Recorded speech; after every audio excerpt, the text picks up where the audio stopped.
My name is Alicia Edgar and I am an elected delegate from Community 217. This video has been created to help you understand the basics of parliamentary procedure and our annual meeting. In particular, we will focus on the basics of making a motion and amending a motion. The Girl Scouts of the Green and White Mountains follows Robert's Rules of Parliamentary Procedure for its business meetings. This helps ensure that order is maintained throughout the meeting and gives everyone the opportunity to participate. Before our annual meeting can be called to order, we must first determine that we have a quorum. This ensures that our decisions are not made by a very small number of voting members. Our quorum is explained in our bylaws and requires a representation from throughout our council's geographic area. Our council president, who is also our board chair, presides at the meeting as the chair. The chair maintains an impartial position throughout the meeting and does not vote except when her vote would affect the outcome of the decision. Robert's Rules requires the president to be addressed formally in order to maintain the impartiality, such as Madam President. As the presiding officer, the president will speak of herself only in third person, referring to herself as your president or the chair. When the time of the meeting arrives, the president will open the meeting after determining that a quorum exists. The president will do this by calling the meeting to order.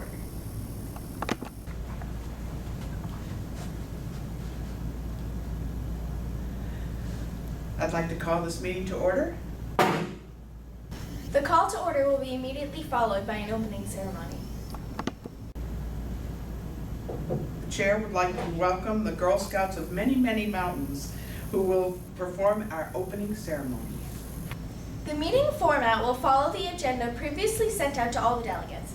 In accordance with our bylaws, the primary purpose of the meeting is to conduct elections to take any other action that may properly come before the meeting.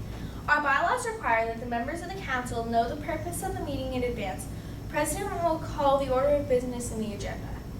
Business is brought before the members of the council by a motion of a member. This is the formal proposal to the group to take certain action.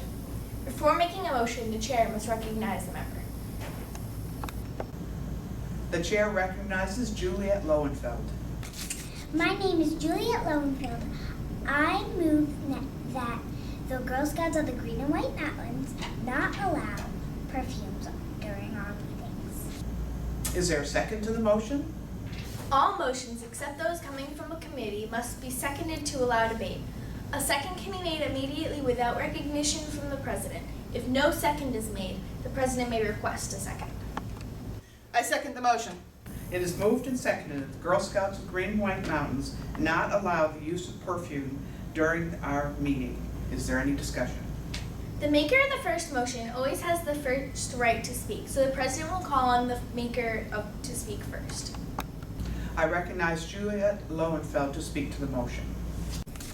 Many members are allergic to strong smells, and I want to be able to participate in the meetings without sneezing all day. Thank you. Similar to making a motion, no one is entitled to speak until recognized by the chair. To be recognized, a member should rise at their place when no one else has the floor. According to Robert's Rules, it is out of order to rise or to be standing when another person has the floor. Also, no one is entitled to the floor a second time in a debate on the same motion as long as any other members wish to speak. If possible, the chair will try and let the debate alternate between those in favor and those opposed. Is there anyone else wishing to speak to the motion? The chair recognizes the member in pink. My name is Edith Macy. I would like to speak against the motion since I'm already wearing perfume and I can't remove it without a shower. I feel bad for Juliet and I wish I had known about this problem before the meeting, but there is nothing I can do about it, about this now. During the time of a motion is being discussed, secondary motions may be made. I move to amend this motion so that it would take effect on any future meetings. Second. It is moved and seconded to amend the main motion so that if amended, the motion will state that Girl Scouts of the Green and White Mountains will not allow the use of perfumes during any future business meeting. Is there any discussion on the amendment? The chair recognizes Gloria Scotti. My name is Gloria Scotti. I have always enjoyed serving in Girl Scouts, and I care a lot about including everyone. I want to support the amendment because it includes all of our members and gives us notifies of the future. Is there any further discussion? Are we ready for the question? The question is on the adoption of the amendment that Girl Scouts of the Green and White Mountains will not allow the use of perfumes during any future business meetings.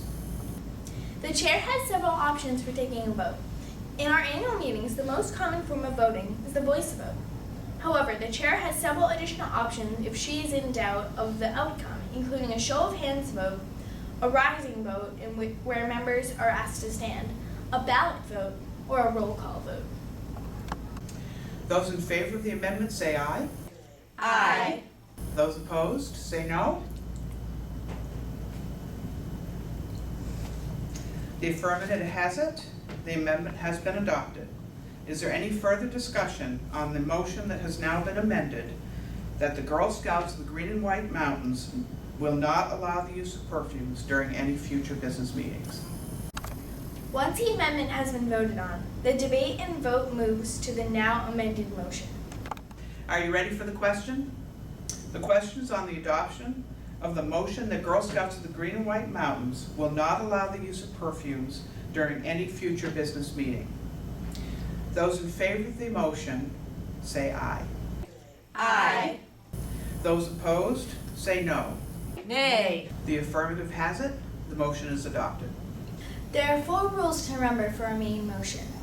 1, it needs a second. 2, it's debatable.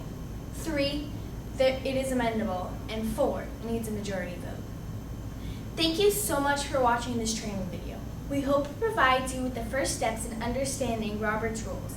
If you have any questions, please contact Tricia Miller, our council CEO, or Susan Donnelly, our council president.